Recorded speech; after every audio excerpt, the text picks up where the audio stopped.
अस्सलाम वालेकुम। तो आज हम पढ़ रहे हैं अपर लिम्ब एनाटॉमी। आज हम स्टार्ट करेंगे चैप्टर 3 स्टार्ट करेंगे। चैप्टर 3 के अंदर मेनली जो हमें पढ़ना है वो है पेक्टोरल रीजन पढ़ेंगे। पेक्टोरल रीजन के अंदर हम इसके सुपरफिशियल फेशिया को पढ़ेंगे, उसके अलावा डीप फेशिया को पढ़ेंगे और इसके अलावा यहाँ पर जो मसल अटैचमेंट्स है वो पढ़ेंगे।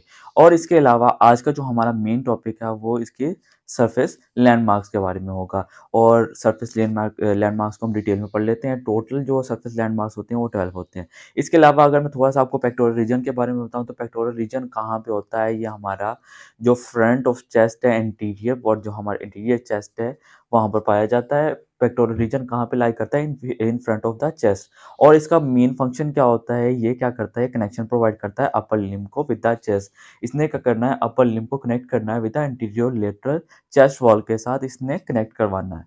अब इसके लैंडमार्क्स को देख लेते हैं। टोटल 12 लैंडमार्क्स होते हैं जिनमें पहले आ जाएगा आपका क्लेविकल होगा, जुगुलर नॉच है, स्टर्नल एंगल है, एपिगैस्ट्रिक फोसा है, निपल है और मिड क्लेविकुलर लाइन है। ये पहले 6 जो हम सरफेसेस पढ़ेंगे, सरफेस लैंडमार्क्स पढ़ेंगे। इसमें जो क्लेविकल बोन है, क्लेविकल बोन ये जो ब्लू वाली क्लेविकल बोन है, ये हमारी वाहिद ऐसी लॉन्ग बोन होती है जो हॉरिजॉन्टली पाई जाती है।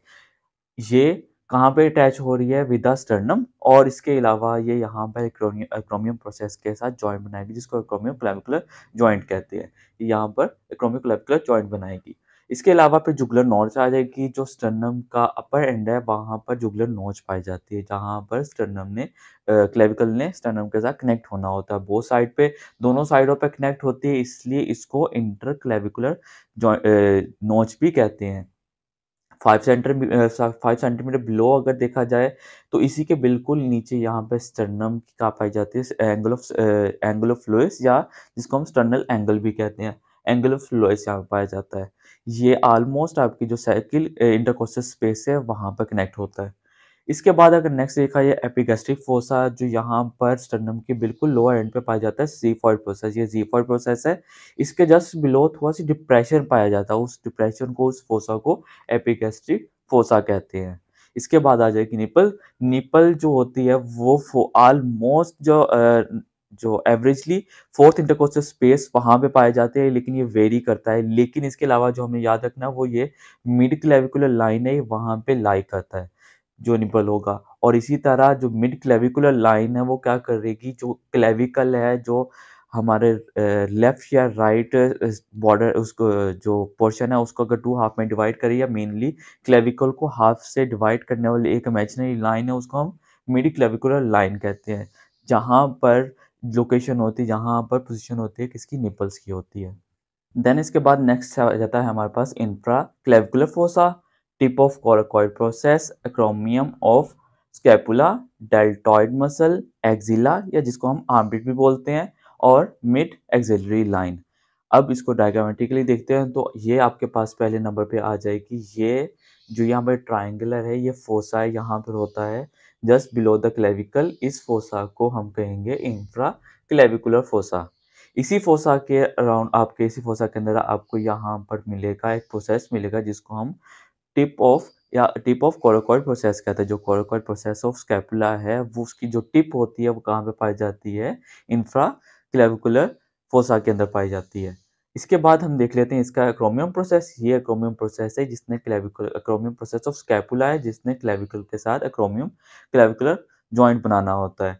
तो ये आ जाएगा एक्रोमियम process of scapula, एक्रोमियम of scapula. उसके बाद आ जाएगी यहाँ पर हम एक मसल को पढ़ते हैं। यहाँ पर इस मसल को हम डेल्टॉइड मसल कहते हैं। ये भी पेक्टोरल रीजन का ही हिस्सा होता है।